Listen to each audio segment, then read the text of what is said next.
Shalom, selamat malam Bapak Ibu. Bersyukur kita kembali dapat bersama-sama di dalam persekutuan doa malam.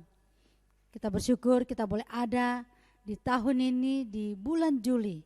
Kita boleh memulai bersama dengan Tuhan.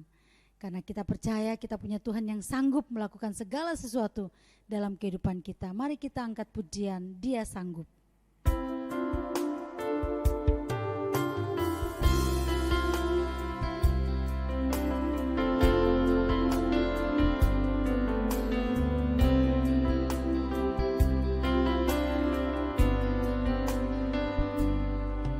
Yesus Tuhan, mulialah namanya. Yesus Allahku, besar kasih-Nya. Dahulu, sekarang, dan sampai selamanya. Kasih-Nya tak pernah berubah. Yesus Tuhan, mulialah namanya. Yesus Allahku, besar kuasa-Nya. Dahulu, sekarang, dan sampai selamanya. Kuasa-Nya tak pernah berubah. Dia sanggup, Yesus sanggup melakukan perkara yang besar. Dia sanggup, Yesus sanggup memulihkan yang terluka, menyembuhkan yang menderita. Dia sanggup memulihkan hidupku. Dia sanggup, Dia sanggup, Yesus sanggup, amin, melakukan segala yang besar. Dia sanggup, Yesus sanggup memulihkan yang terluka, menyembuhkan yang menderita. Dia sanggup memulihkan hidupku. Terima kasih Tuhan untuk kasih setiamu yang Kau selalu nyatakan dalam hidup kami. Benar, Engkau sanggup melakukan segala sesuatu dalam kehidupan kami. Kami bersyukur kami punya Tuhan, kami punya Allah seperti Engkau. Terima kasih Tuhan, kami akan memulai doa malam kami pada malam hari ini. Tuhan yang pimpin dari awal sampai akhirnya. Dan sebentar kami akan menerima kebenaran-Mu, biar kebenaran-Mu boleh terus membangun iman kami kepada Engkau. Dan kami terus bersandar hanya kepada Engkau. Terima kasih Tuhan, kami serahkan ibadah doa malam ini dari awal sampai akhirnya hanya ke dalam tangan kasih-Mu. Dalam nama Tuhan Yesus kami berdoa, kami bersyukur. Amin. Biarlah sukacita Tuhan boleh kita alami dalam hidup kita, karena kita adalah orang-orang yang sudah berkemenangan di dalam Tuhan.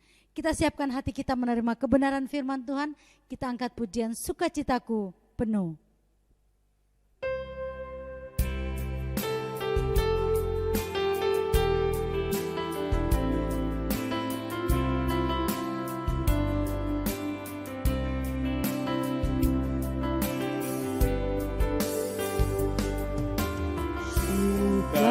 Citaku penuh, ku bermazmur bagimu, karena ku tahu ku telah ditebus oleh curahan darah-Mu.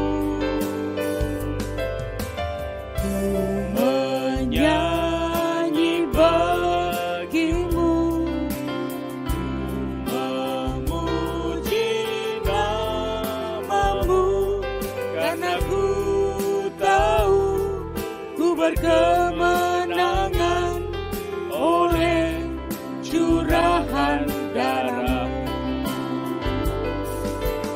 Darahmu Yesus sucikan daku, darahmu Yesus bebaskanku, darahmu Yesus ubahkan aku, ku dijadikan baru. Darahmu Yesus, Darahmu Yesus sucikan daku, darahmu Yesus bebaskanku, darahmu Yesus ubahkan daku, ku dijadikan baru, ku dijadikan baru. ku dijadikan baru.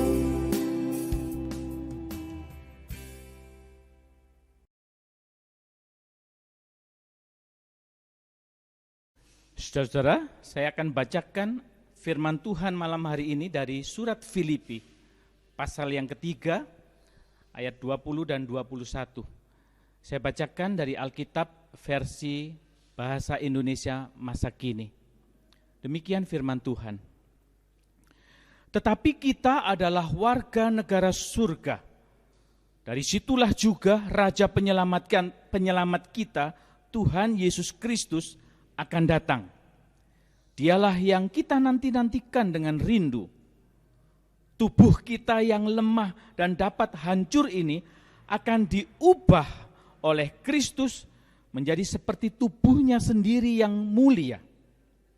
Ia dapat melakukan itu karena ia memiliki kuasa untuk menaklukkan segala sesuatu.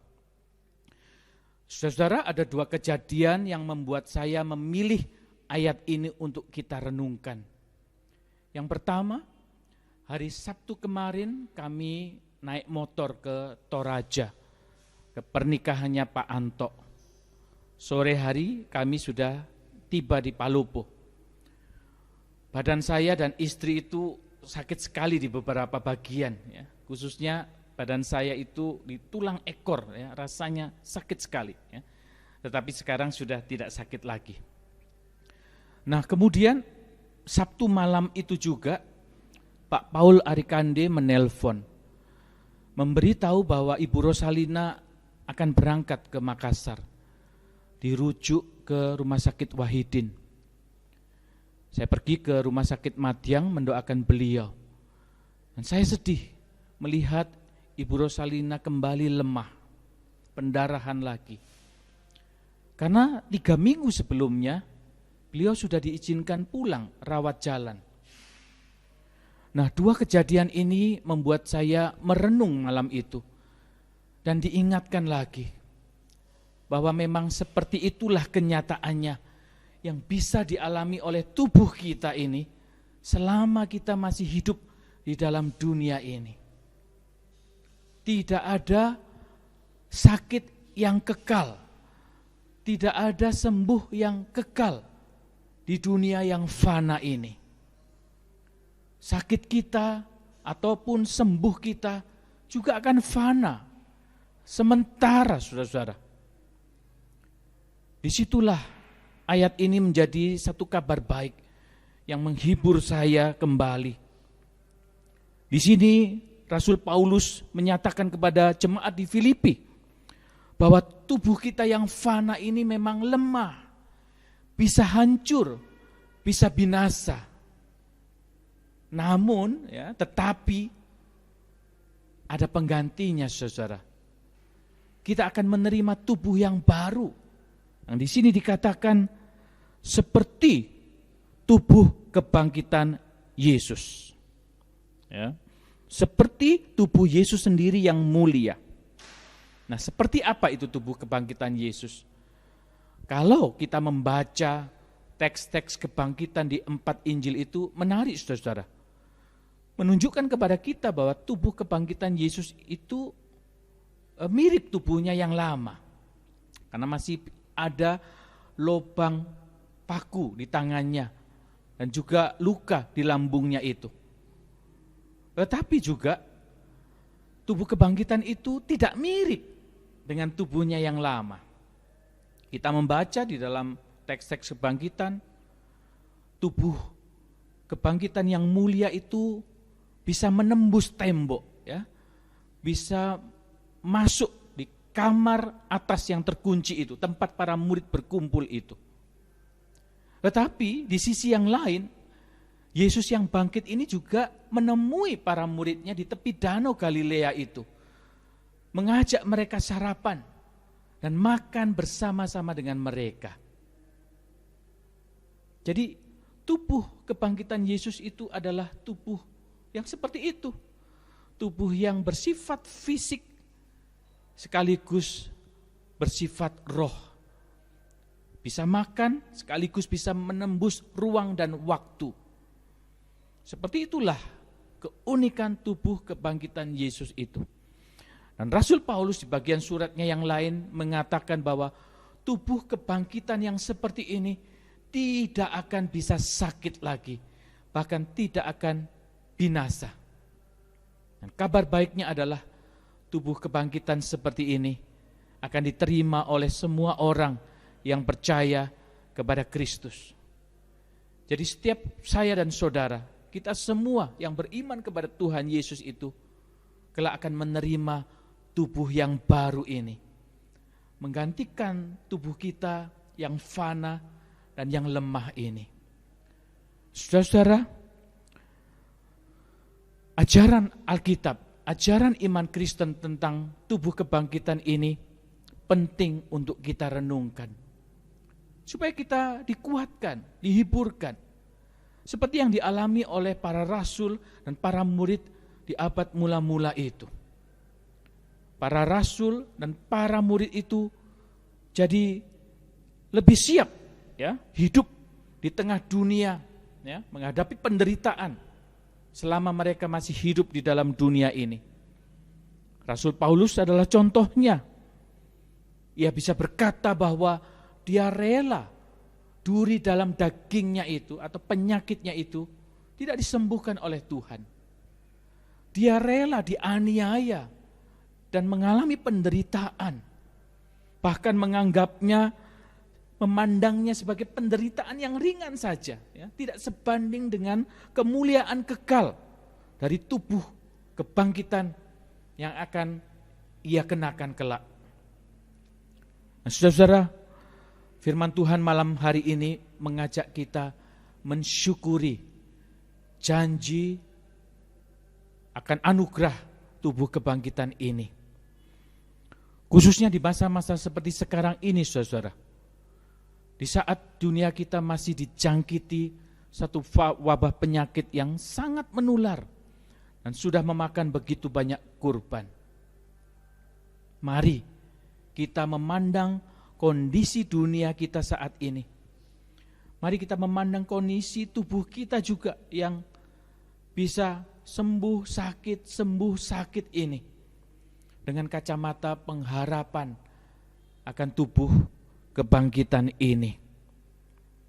Seperti Rasul Paulus, kita harus yakin, percaya bahwa jika kelak Tuhan panggil kita pulang, kita akan memperoleh tubuh yang baru itu, tubuh yang mulia, yang tidak akan binasa.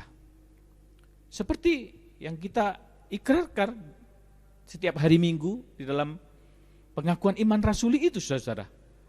Aku percaya akan kebangkitan tubuh dan hidup yang kekal.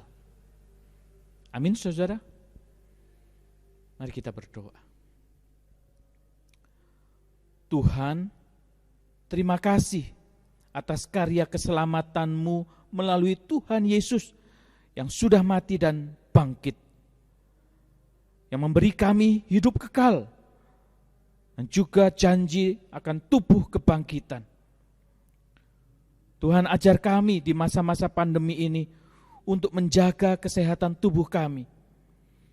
Tapi terutama mampukanlah kami menjalani hidup dengan kuasa kebangkitan-Mu, supaya kami bisa tetap semangat menjalani hidup kami, sekaligus juga kami bisa siap mati siap menerima tubuh kebangkitan yang mulia, yang kekal, dan tidak dapat binasa itu.